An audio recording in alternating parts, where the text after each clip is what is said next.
Swadika, good morning. Welcome to Newsline. I'm Chulapansa Narula. Thank you very much for joining us on NBT, NBT World, and also our listeners on Radio Thailand FM 88. It's Wednesday's edition, January 27, 2016. A lovely day. Let's have a look at today's top stories.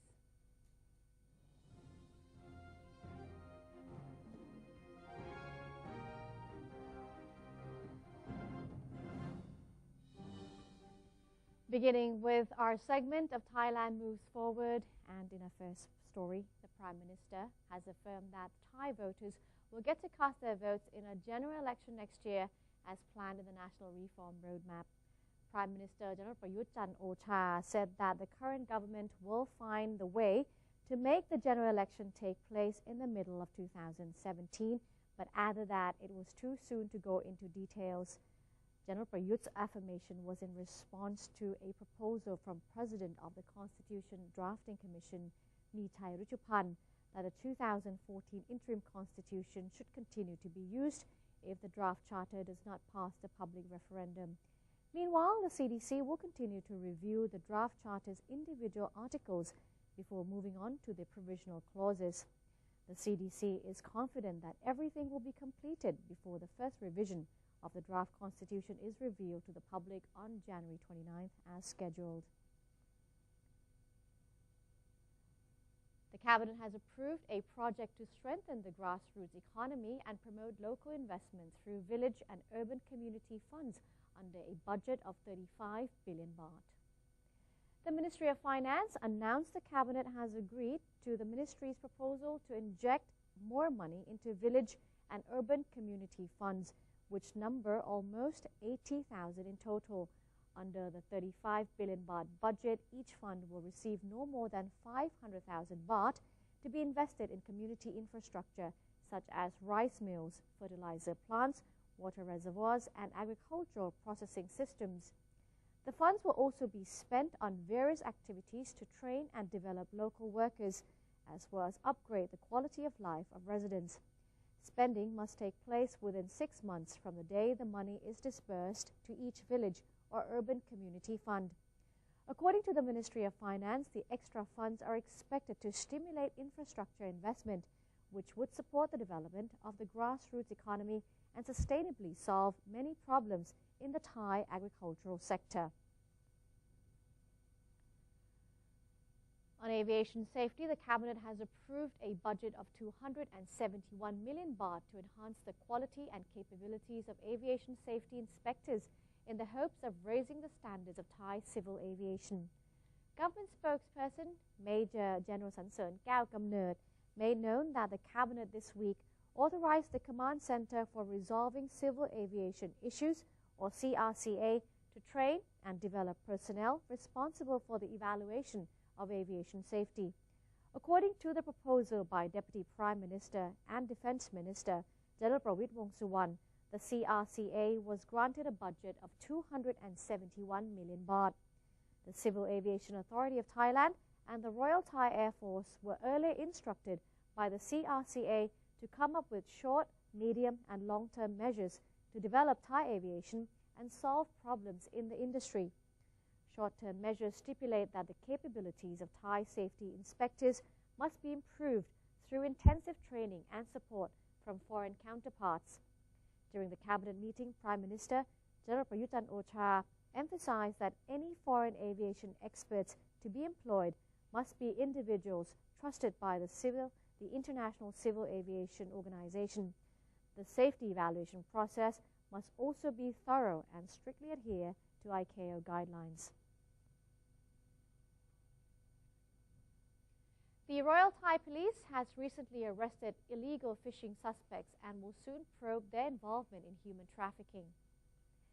Deputy Police Chief Lieutenant General Siwara Rangsi Pramkun said that the arrest was conducted soon after the Crime Suppression Division received information about the crime from the Command Center to Combat Illegal Fishing, or CCCIF.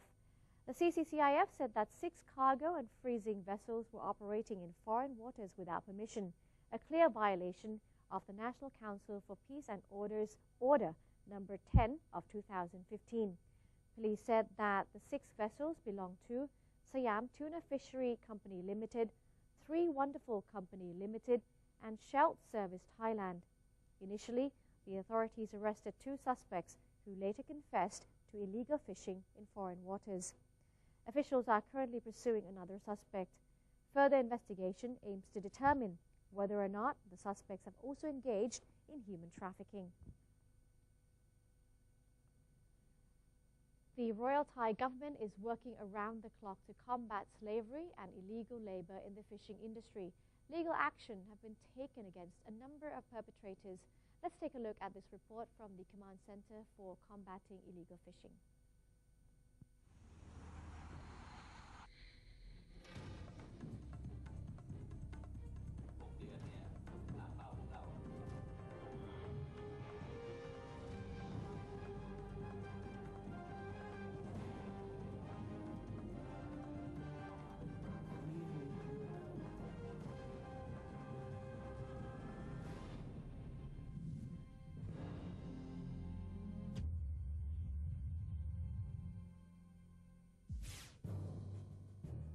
On the 9th of November 2015, the Command Center for Combating Illegal Fishing, along with the relevant government agencies, inspected a fish processing plant in Samut Sakhon province, accompanied by journalists from both local and foreign news agencies. News of the raid was blown out of proportion and implicating Thailand as using large numbers of slave labor to peel shrimp in a factory, and that the Thai authorities are not aware or take no legal actions.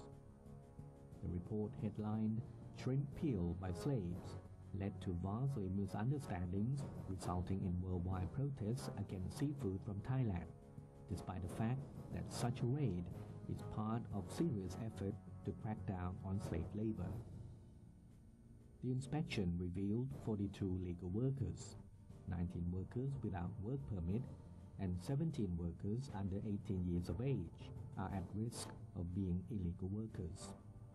The suspects are detained as witnesses for prosecuting offenses and legal actions against the factory owner. The officials have ordered the closure of the factory. In the effort to crack down on slave labor, Thailand has also inspected other factories both before and after the incident, totaling 101 factories out of the total 125 planned that will eradicate the abuse on laborers. This inspection result found wrongdoings in illegal laborers, illegal migrant workers, and laborers under 18 years of age, totaling 14 cases in all, and 3 cases on human trafficking crimes. There are also 16 cases involving punishment of the perpetrators. Image of the laborers in custody at the police station is officially confirmed as suspects of illegal migrants. The detainees are later released for questioning. They were treated per internationally recognized standards. The suspects are detained as witnesses for prosecuting offenses and legal actions against the factory owner.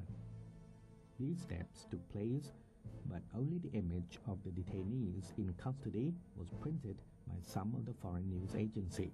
Finding wrongdoings does not mean that Thailand supported the abuse on illegal migrant workers. On the contrary, it portrays the country's willingness and commitment of the Royal Thai government and the people of the Kingdom of Thailand to manage the suppression against illegal labor and human trafficking, in particular in the fishery sector.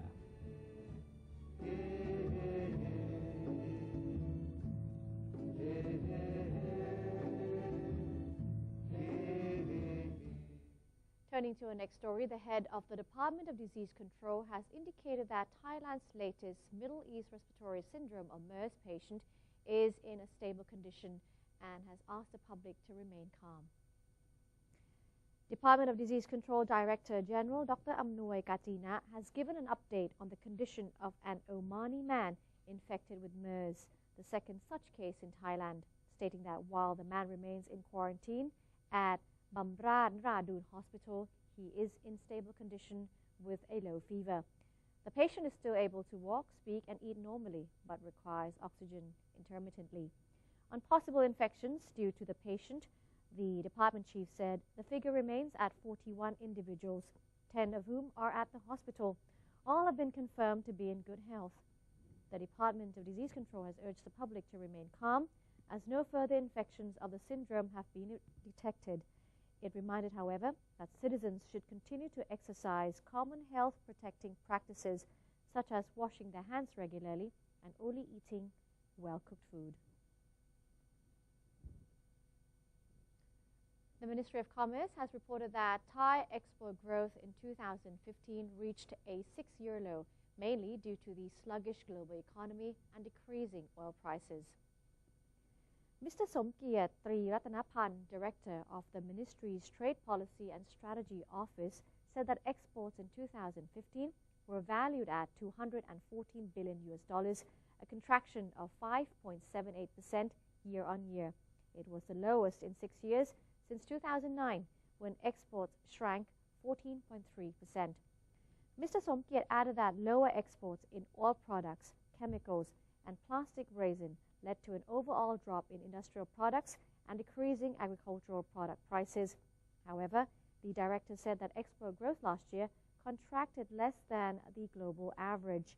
He claimed that Thailand's competitiveness had not suffered, since the country still maintained its market share in important commodities and products.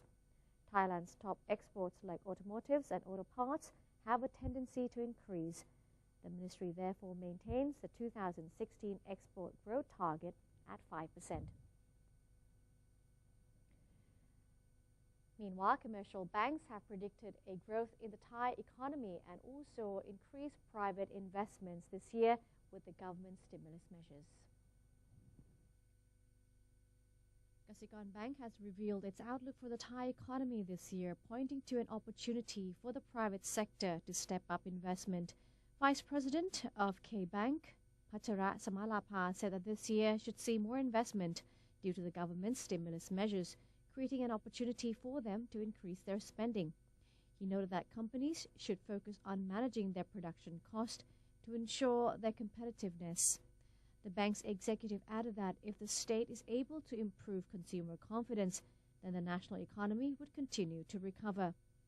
Regarding the bank's operations in 2016, Mr. Pachara said it would continue to focus on offering a complete set of financial products, from digital banking to forming a network of small and medium enterprises and providing them better access to capital. The bank is maintaining a growth target in loans to SMEs at 5 to 7%, and to major companies at 4 to 6%. It will work to maintain its rate of non-performing loans at 3%. Meanwhile, Siam Commercial Bank has said that 2016 will be the year of investment as well, forecasting 2.5% growth in the Thai economy.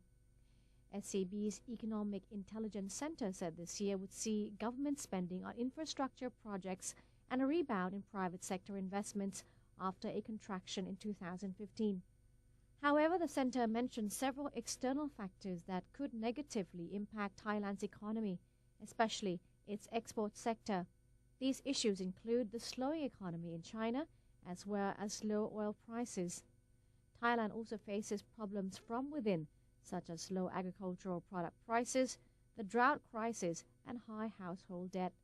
The center expects the Bank of Thailand will maintain the benchmark interest rate at 1.5% per year to support the fragile economic recovery. It also forecasts that the Thai baht will depreciate along with the rest of the region's currencies to 37 baht per US dollar. The Bangkok Metropolitan Administration has donated its decommissioned garbage trucks to the government agencies and public health organizations that are experiencing budget shortfalls. Bangkok Governor Mom Ratchawong Sukhumpan Boripat chaired a handover ceremony of various decommissioned waste disposal vehicles, such as garbage trucks and garbage compression vehicles, to various agencies for their restoration and service.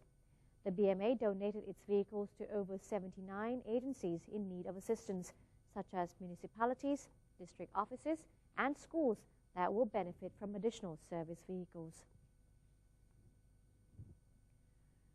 The drought situation in the northeastern region has increased in severity, with 10 districts of Nakhon Ratchasima province experiencing critical water shortages.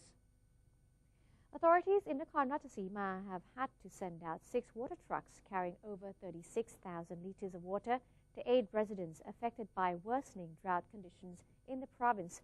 A total 10 districts have reported major impact from the situation, with as many as 60,000 households feeling the effects of the water shortage. Local administrators have exhausted 50 million baht for drought relief measures such as water distribution and canal dredging. The 2nd Army Infantry in Yasothon province has contributed to efforts to clear northeastern waterways of plants and debris to aid in the flow of water to needy areas. In Roi Et province, authorities have been dispatched to dissuade rice cultivation to make sure limited water supplies are not exhausted. And that's it for today's edition of Thailand Moves Forward. Coming up next in ASEAN News, Thailand has been ranked as the world's 21st best country this year by the U.S. News and World Report. We'll be right back after these messages.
Should gifts of bounty fill the trawler still, I dance in thanks to thee.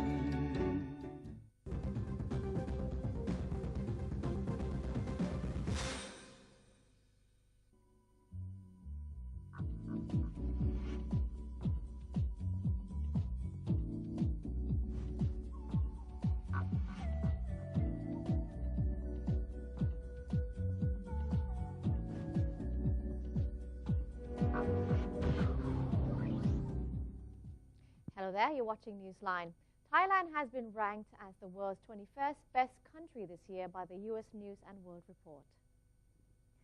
Government spokesperson Major General Sansern Kaew-Kamnert said, according to the report, the top 5 countries worldwide are Germany, Canada, the United Kingdom, the United States and Sweden, respectively. In ASEAN, Singapore led the region in 15th place, while Malaysia came in 28th. They are followed by Vietnam, which is ranked 32nd, the Philippines at 33rd, and Indonesia at 42nd. The government spokesperson said Thailand is named the world's best country for business startups and the 6th best for investment. Major General Sansern said the government will use this information to further promote national growth. Prime Minister General Prayut Chan-o-cha has expressed his gratitude to the Thai people for contributing to Thailand's acceptance in the international community. He added that it is important for the nation to continue being active in moving towards prosperity and away from political conflict. The Sri Lankan Army Chief has made an official trip to Thailand to discuss future military cooperation. Sri Lankan Chief of Defence Staff Air Chief Marshal Kalita Gunatilak is visiting as a guest of the Royal Thai Armed Forces. He is scheduled to stay in Thailand to discuss possible cooperation with his Thai counterpart. General Sommai Kautira until today. Air Chief Marshal Kolita also had an opportunity to conduct an in-ranks military inspection upon his arrival to the Royal Thai Armed Forces headquarters. Both countries are expected to share intelligence and hold a joint military training program. The Sri Lankan Chief of Defence Staff has expressed his gratitude towards the Royal Thai Armed Forces for the invitation to observe the Cobra Gold military exercise in Thailand. He also insisted that the Sri Lankan Army is ready to cooperate with Thailand in every capacity.